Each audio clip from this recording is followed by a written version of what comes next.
Sur n'importe quelle vidéo d'arts martiaux, vous aurez toujours un commentaire comme ça. Est-ce que tu peux faire ça en MMA? Va à l'UFC. Ça ne marcherait jamais en MMA. Bon, aujourd'hui, le MMA est considéré comme le sport de combat le plus efficace. Et on retrouve tout le temps cette opposition entre le MMA d'un côté et les arts martiaux traditionnels de l'autre. Avec le MMA qui sort souvent grand vainqueur du débat. Mais alors, est-ce que les arts martiaux traditionnels seraient voués à disparaître? On va voir que la réponse est plus compliquée que ça. Aujourd'hui, ça fait plus de 15 ans que je pratique les arts martiaux, avec notamment une ceinture noire de karaté, mais je suis aussi passé par des sports de combat comme le MMA, la boxe anglaise et la boxe française, et c'est ce qui m'a inspiré cette réflexion.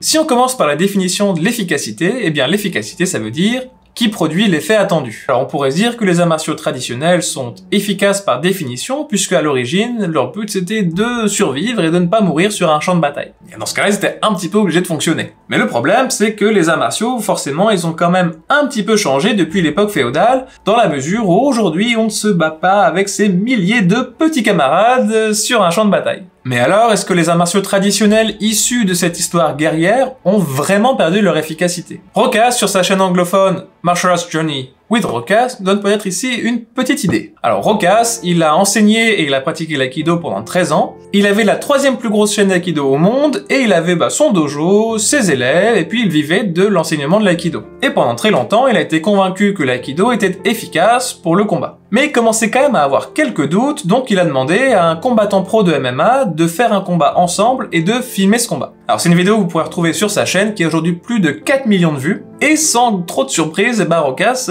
il se fait démonter quoi. Évidemment, il ne place aucune technique d'aïkido, et c'est une grosse désillusion pour lui, et finalement ça amène une très grosse remise en question aussi sur sa pratique et sur le pourquoi de sa pratique. Et à cause de cette inefficacité, il ferme son dojo complètement et il se met à fond au MMA. Il s'entraîne dur, avec des pros, il fait des camps d'entraînement et il documente tout sur sa chaîne. Un des problèmes qu'il soulève ici, c'est qu'il a été aveuglé par l'héritage de l'aïkido, mais aussi par finalement un maître qui empêchait toute remise en question. Et à mon sens, une des choses à retenir ici, c'est de connaître les limites de ce qu'on pratique. Parce que ça soit dans les sports de combat ou dans les arts martiaux, il y aura toujours des limites à ce qu'on pratique. C'est normal. Il y aura toujours des règles ou des modalités dans l'entraînement. Et il semble aujourd'hui que le MMA soit considéré comme le plus efficace parce qu'il est vu comme le moins limité.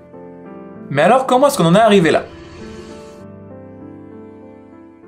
Comme on l'a vu dans les commentaires en début de vidéo, le MMA est en effet considéré comme efficace. Et à ça, il y a une raison qui est assez simple, c'est à cause de son histoire. Parce qu'à la base, le Mixed Martial Arts, c'était quoi? C'était on mettait deux combattants de deux disciplines différentes dans un ring et puis on regardait ce qui se passait quoi. Qu'est-ce qui allait gagner? Donc à l'époque, on pouvait très bien avoir un combattant de boxe française contre un sumo par exemple, ce qui n'a rien à voir. Puis au fur et à mesure, la discipline elle a évolué pour intégrer ce qui fonctionnait dans ce cadre et pour enlever ce qui ne fonctionnait pas. Et aujourd'hui, c'est considéré comme varié, donc ayant peut-être le moins de limites dans la mesure où on a effectivement du pied-point, de la lutte et du sol. Et l'argument, c'est souvent qu'effectivement, si on met un combattant d'un art martial traditionnel contre un combattant de MMA, c'est le combattant de MMA qui va gagner. Et c'est effectivement super probable. Pourquoi? Tout simplement parce que le combattant de MMA s'est entraîné à être bon dans ce cadre-là. Le vrai problème, selon moi, c'est que c'est une vision qui est évidemment très simpliste du monde des arts martiaux. Et comme le MMA est surmédiatisé, les gens pensent que tout le monde devrait faire du MMA. Mais le problème de ça, c'est que ça implique que l'objectif de tout pratiquant d'art martial, c'est de gagner dans une cage à l'UFC avec une foule en délire autour.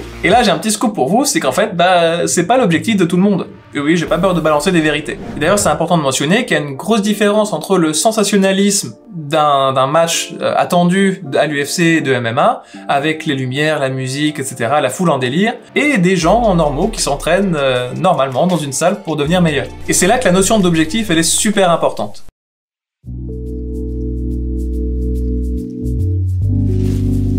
Le pourquoi je m'entraîne. En fait, c'est seulement en fonction du but à atteindre qu'on verra si un art martial est efficace ou non. Sauf qu'on l'a vu, le but c'est pas toujours d'être gagnant dans une cage contre un adversaire. Et si être efficace, ça veut dire gagner dans un octogone, c'est évident que ce sera le MMA qui sera le plus efficace. Mais dans les arts martiaux, l'objectif ça ne sera pas toujours de gagner contre un adversaire. Et souvent, en fait, ça va bien au-delà du combat en lui-même. Parce qu'en effet, il peut y avoir plein d'autres objectifs que de tout simplement vaincre un adversaire. Petite liste d'exemples ici, s'entraîner jusqu'à ses 90 ans, d'être plus à l'aise dans son corps, d'être plus souple par exemple, ou encore même apprendre et plonger dans une culture différente. Et c'est vrai qu'en ce qui me concerne, notamment les cultures japonaises et chinoises dans ma pratique. D'ailleurs, si vous avez la chance d'aller en Chine, vous verrez dans les parcs, il y a beaucoup de personnes âgées qui pratiquent le tai chi tous ensemble, hein, dans les parcs, c'est un peu un moment de communauté. Bon, clairement, leur objectif, c'est pas de se foutre sur la gueule après dans un octogone, quoi. Et pour d'autres, ça sera aussi une recherche philosophique, voire spirituelle, pas que pendant l'entraînement, mais en fait dans le reste de la vie. Alors oui, je donne des exemples qui sont un petit peu extrêmes. Évidemment, la confrontation, le sparring, ça fait partie de l'art martial, mais on peut pas vraiment réduire l'art martial à la confrontation. La pratique d'un art martial, ça peut tout à fait être un moyen de communiquer avec soi, mieux communiquer avec les autres, que finalement ce soit un support pour mieux vivre. En sachant tout ça, c'est quand même important de se rappeler des limites de ce qu'on pratique et évidemment de se rendre compte. Par exemple, il n'y a pas de coups de pied en boxe anglaise, ou il n'y a pas vraiment de sparring pied-point en aikido.